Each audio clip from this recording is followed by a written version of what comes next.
Hello, my sparkles. Welcome to the kitty corner where I spill all the hot chocolate on games that I've played. And today we're going to talk about Winter's Wish Spirits of Edo.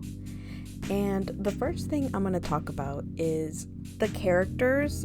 And it's kind of hard because I kind of want to talk about the characters, their romance, and then the friendship dynamic in a sense. So the first thing I'll talk about is Samurai Town. And in Samurai Town, we have Tojo. So, Tanaka Tojo. And he was like the older brother character, so like the one in the green and stuff. And his story was like about like, you know, having the kids, the disappearance and stuff. The thing that stuck out with me about him was that it's had such an older brother situation. And the fact that he was caring for her, the fact that he didn't realize it and then pushed away and stuff, I got that sense that he was such an older brother character, and that's why I couldn't like fall for him for that. I felt that with like literally all the characters. Not all of them feeling like an older brother or anything. It was just the fact that all of them had a situation where there was one reason or another that I could not fall for them. And because they were all vessels, because they were all made to not have feelings and not have memories and stuff, that's why I couldn't fall for them. They all had such a situation where they couldn't have feelings, and it was like a permanent thing. Starting off with Tojo, he had that older brother thing. That's why I couldn't fall for him, and his story was okay. I liked all the kids. I mean, I love working with kids, and that one was pretty good. And then Tomonari, I did enjoy his story. I loved him. It was a really good dynamic of like figuring out the mystery, especially all the way until the end. But finding out later that he actually knew you when you were younger, I wish that was explored a bit more, because I want an explanation on why he doesn't, or how he views the heroine Susanoo, how he views her now compared to when she was younger. I want that explanation, otherwise it does feel creepy. Because he said it was love at first sight, but no, he remembers her when she was younger. Neither of them remembered each other. And then their dynamic, so Tojo and Takumaru's dynamic, they seemed to work well together. Tojo had Tomonari's back, and it seemed like Tomonari followed along. It seemed like Tojo had Tomonari's back for the most part, and Tomonari just did kind of whatever Tojo did whenever they were fighting together. Otherwise, they didn't seem to have any other kind of dynamic. Because again, they were all vessels. They didn't like do much. Otherwise, they seemed to like get along well. And then moving on to Castle Town. So that was Kuga and Yuichi. Kuga was good. He was just kind of like really a little bit strict, but not really. And then he was a formal, and he kind of reminded me of like a cop, like just circling around the town and just checking up on everyone. And that was pretty much it. That's all he really just like reminded me of.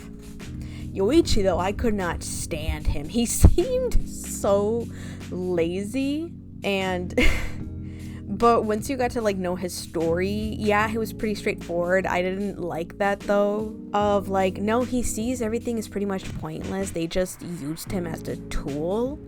And he just felt like everything was pointless because of that. Oh, they're going to use me as a tool, then there's no point in anything. There's no point in like living life, because then they're just going to toss me away. It's like, bro, I feel that and it hurts. I feel that and it hurts.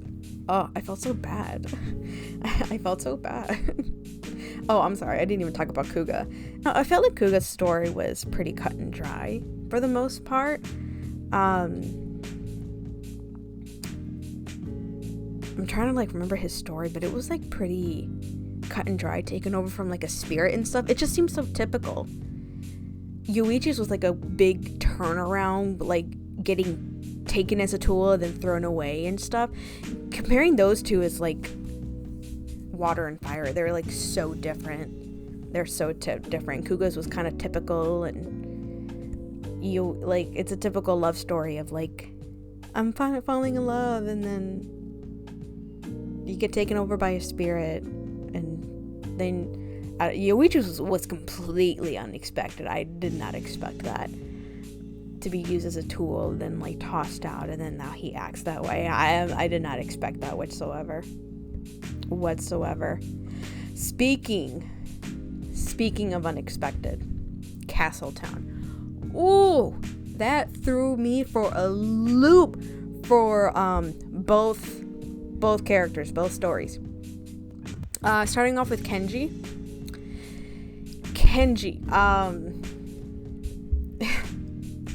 long-haired hottie. He irritated me to no end because he's so beautiful, but he wants like perfection. But then when you start doing what he says, and he tells you to stop because he thinks you're too cute, and I hate that. Because then I would get so irritated and fed up, but then he like walks after you like a little puppy. But I would hate the teasing, because then I can't read people like that. Like, I'm a neurodivergent. I can't read people like that. I would hate the hot and cold. It's like a trigger for me. I hate the hot and cold. Okay? And you're so beautiful. I hate that. And he said he hated that, or he disliked it, but then he like goes along with it anyway. Like, make it make sense, dude. And his story are ones that I love, and I just can't do it, man. I just can't do it. Of like, oh, you're gonna be sold off, and you're like, no, but then he comes in and saves the day. That is the cheesy, heart-stopping stuff that I live for. I am a terrible person, and I don't care. Anyway, that's him in a nutshell. And then Otaru, I did not expect that, and I did not expect him to have that kind of character and personality. I did not understand Otaru from the beginning all the way up until the end. Okay, he is the main villain, I get that, but he was just whiny. From the beginning until the very end. Like, why is he throwing a hissy fit? And honestly, I would have reported his butt. If he told me, hey, I'm gonna give you a month. Hey, I'm the villain, and I'm gonna give you a month to think about it, to report me. I'm gonna report you literally the next second. Like, hey, Kenji, Otaru's the villain. And I'm gonna watch him throw a wardrobe. At his butt. Hey, there's something else that's heavy here too. And the thing is, I love their dynamic too. They were hilarious. Like, Tojo and Tomonari got along. Kuga would just like lecture Yoichi from time to time, and that was it. But Kenji and Otaru were flipping hilarious. They worked in the heaviest district. They had the most annoying person like talk at them, but they were funny. Oh my gosh, they were funny.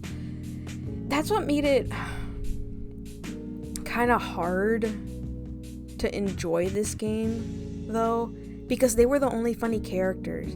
Like, Tojo was an older brother. Tomonari, you had to look at his actions constantly, otherwise he lacked like enthusiasm. Kenji was beautiful, but he kept teasing, and that was frustrating. Otaru was very interesting at the beginning, but then he was annoying to try to understand, and I couldn't understand him at the end. Kuga was just kind of typical. He was just like a cop and stuff.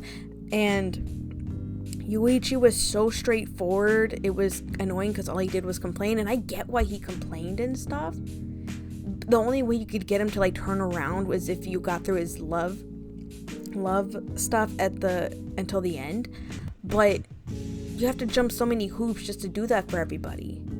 So at the beginning it wouldn't have worked, and because they were all vessels, it was hard to pick a character. And honestly, if I had a romanceable character, it probably would have been the god of like broken bonds, the god of like broken bonds. He probably would have been like my favorite, but it's hard to pick any character. This game is a good game in regards to like if you want a calm and chill story. This game definitely did it. I was able to get through the game in like a week. I could play like a chapter a day and stuff. And it was interesting getting through another samurai story, seeing how the story built itself up and stuff. The only reason it took me a long time was because I was introduced to Hello Kitty Island Adventure, and then Date Everything came along, and then the other games were more interesting because this one was like a slow classic walking game. So if you want a chill game, this is definitely a good one. It's just not what I was looking for at the time. But irregardless, this is just like my own personal experience. It doesn't mean that this game is like bad or anything. This is just like a chill game to like read through and walk through. If you want a good calm game, if you're talking about emotions and fighting monsters, and the heroine isn't like useless all the time and stuff. She actually did try to do some stuff. And if you're going through Castletown, so you're looking to go through Kuga and Yorichi's route, she actually fights for herself. And actually does well. That's awesome. If you want some laughter, then I'd say Kenji's route for sure. But that was not as much. That one, yeah. But definitely, for sure, those routes. But overall, yeah, it was for me, it had a lack of like romance. Definitely good storytelling. Not high up there, but it had a good sense of like storytelling. But overall, it was decent. Not high up there, but it was decent. But yeah, those are all my thoughts on Winter's Wish Spirits of Edo. I have lack of thoughts for it, unfortunately, since I'm the only one talking about it right now. I feel bad that it's like the only thoughts I've had, but it didn't really give me like much of an itch to scratch. I feel like one thing that would have made a difference, if there was one thing that would have made a difference for me, it's if I had been able to play the game in one sitting. If I had been able to play, and that's on me and life, if I had been able to play the game in one sitting, instead of me having to have had those months gap, maybe it was like a 6-month gap, but if I hadn't had that big gap because of life happening to me, I'll admit I had stress and stuff, and 2 new games that came out and took up a good portion of my time and stuff, I might have had a different opinion. Maybe, who knows. But so far, yeah, those are my thoughts on the game. Lack of dynamic between characters. They were kind of basic except for one. The characters were all okay, but they had some things that pushed me away from a good portion of the characters. Very either simple or lack of romance for me to fall in love with the characters. But overall, it was pretty decent. It's definitely one that I would play again, maybe to try to like look at the characters one more time. But it definitely would be one that I would pick up again. In pretty decent storytelling.